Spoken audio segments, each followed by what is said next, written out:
Hello all, welcome to Aahavalli. మీరు కనుక నా ఛానల్ ఫస్ట్ టైం చూస్తున్నట్లయితే నా పేరు ప్రవళిక, నేను బెంగళూరులో ఉంటున్నాను. సో ఈ షార్ట్ నేను అప్లోడ్ చేసేటప్పటికి మా ఇంటిని వెకేట్ కూడా చేస్తామేమో. సో మేము హౌస్ని వెకేట్ చేసి మా నేటివ్కి వెళ్ళిపోతున్నాం అనమాట, ఆంధ్రాకి. అది అయితే మేము హౌస్ వెకేట్ చేసే 3 days ముందనమాట యాక్చువల్గా ఏదన్నా గోల్డ్ స్కీమ్ కడదాము అన్నట్టు మాకు నియర్లో ఉన్న మార్తల్లి దగ్గర ఖజానాలో కొన్ని స్కీమ్స్ బాగున్నాయన్నమాట. సో అందుకనేసి మేము అక్కడికి వెళ్ళి స్కీమ్స్ స్టార్ట్ చేద్దామని వెళ్ళాము.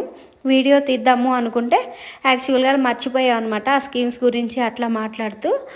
ఇంకా ఆఫ్టర్నూన్ అయిపోయింది, లంచ్ టైం అయిపోయింది, ఇంకా ఇంటికి వెళ్ళి ఏం వండుకుంటాంలే అన్నట్టు పక్కనే ఉన్న బార్బెక్యూ నేషన్కి వెళ్ళాము. నేను ఇది బార్బెక్యూ నేషన్కి సెకండ్ టైం అనుకుంటా వెళ్ళటము.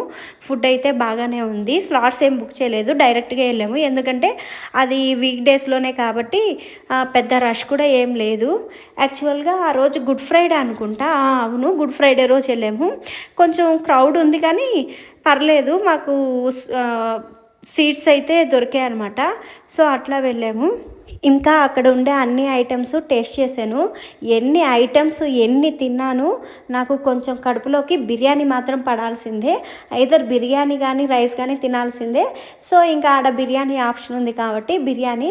యాక్చువల్గా నాకు బిర్యానీ అంటే ఇష్టము, దాంట్లో ఉన్న పీసెస్ ఇష్టం లేదు, కానీ బిర్యానీ అంటే ఆ రైస్ ఆ ఫ్లేవర్డ్ అంటే నాకు ఇష్టం అనమాట. అంటారు కదా బిర్యానీ ఒక ఎమోషన్, బిర్యానీ సంథింగ్, మీకు తెలిసింటే కామెంట్ చేయండి. అయితే బిర్యానీ తినేటప్పుడు నేను మన బిర్యానీ తింటున్నాము. అయితే ఒక ఇన్సిడెంట్ గుర్తుకొచ్చిందనమాట. ఏమైంది అని అంటే యాక్చువల్గా మా అన్న ఎప్పుడో కొన్ని షేర్స్ అనేది కొన్నాడు. అది ఎంతసేపటికి కొన్ని నెలలు చూసినా పెరగలేదనమాట.